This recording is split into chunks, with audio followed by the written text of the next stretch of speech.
become so dominant in Amsterdam? That is a little bit of a philosophical history and also a psychological history, because in the beginning of the 19th century, when cars were appearing, the Netherlands and many other countries already cycled a lot. It was already a big thing.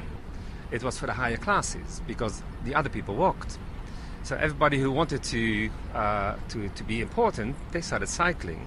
And so the higher classes started cycling. Then the First World War came.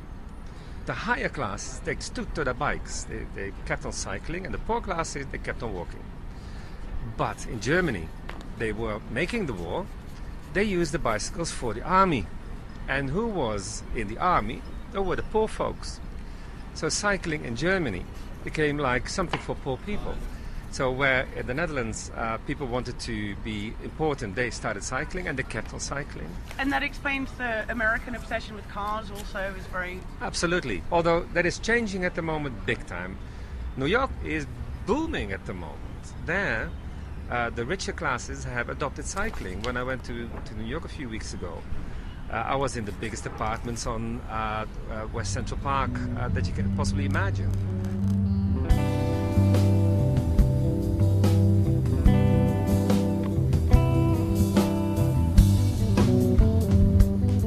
I guess pedaling around, the conscious mind is occupied to some extent by the act, having to pay attention and pedal.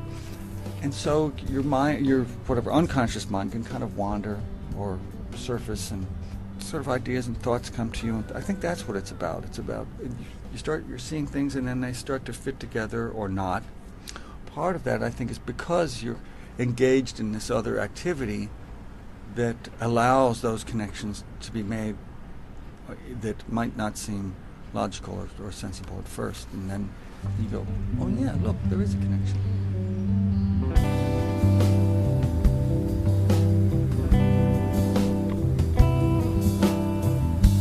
Well, if you don't get cycling taught when you are young, then you will not learn it when you get older.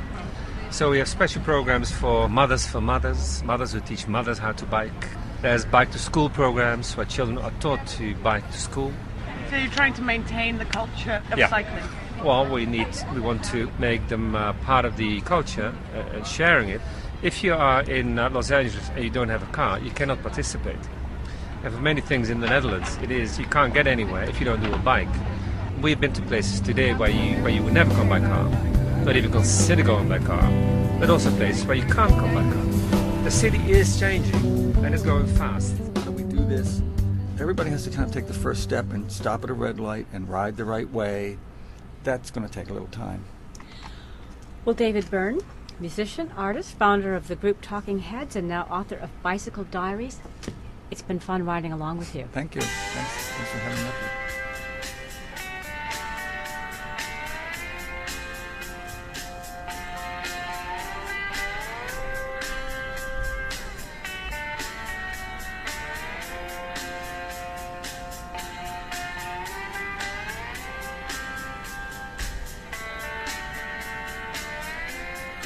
For that purpose, I give you a prediction.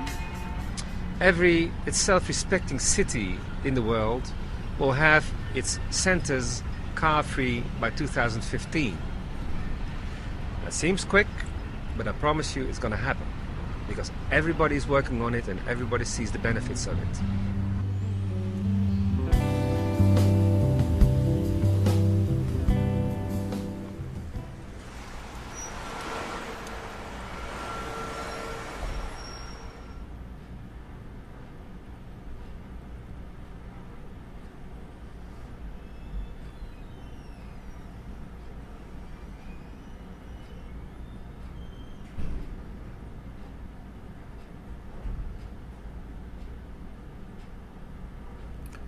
So we think of sustainable design as involving a set of variables, including knowledgeable and conscientious material usage, recyclability, energy conservation, product efficiency, awareness of product life cycles, reusability, good design, and so on. But there are subtler ways of designing for a sustainable future or living a more sustainable present. One such approach is not to design new products at all, but to rethink existing products to incorporate them more thoroughly into the average consumer's mindset and daily experience. With this in mind, the product design program at Columbia College began a multi-year project to research and identify ways of extending and expanding bike culture into consumers' daily life.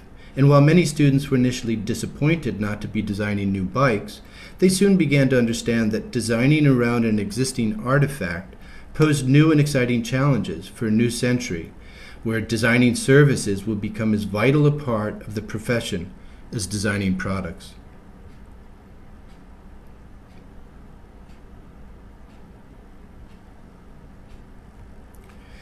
Few people need to be convinced of the power of the bike. We've all grown up with them and experienced firsthand the freedom and mobility that they provide.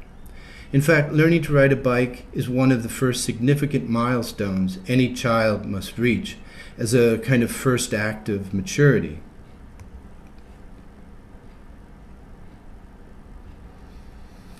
The bicycle was one of the first artifacts to be industrialized and subsequently impacted early methods of industrialization across many industries.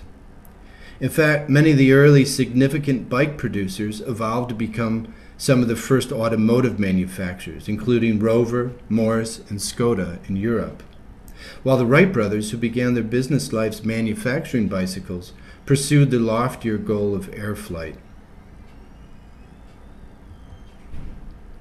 Bikes were also central to the women's suffrage movement in the late 19th century, and it continues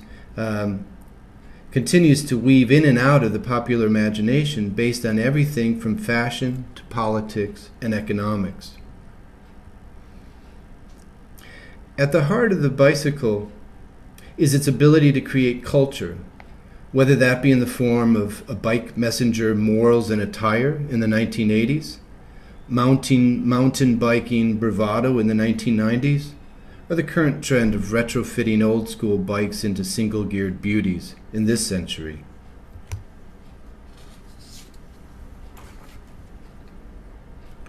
The city of Chicago has a long and complex bike history, beginning with the legendary manufacturer Schwinn, which opened its doors in 1895 and came to dominate the bike production across the country.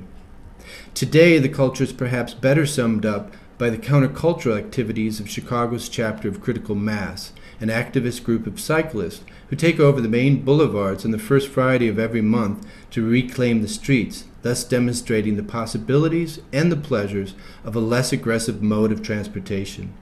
In fact, many bike-related organizations maintain an active presence in the city, from the Active Transportation Alliance, formerly known as the Chicagoland Bicycle Federation, to Westtown Bikes, whose website states their goal as follows: to promote bicycling in the city of Chicago, to educate youth with a focus on underserved populations, and to foster and serve Chicago's growing bicycle community.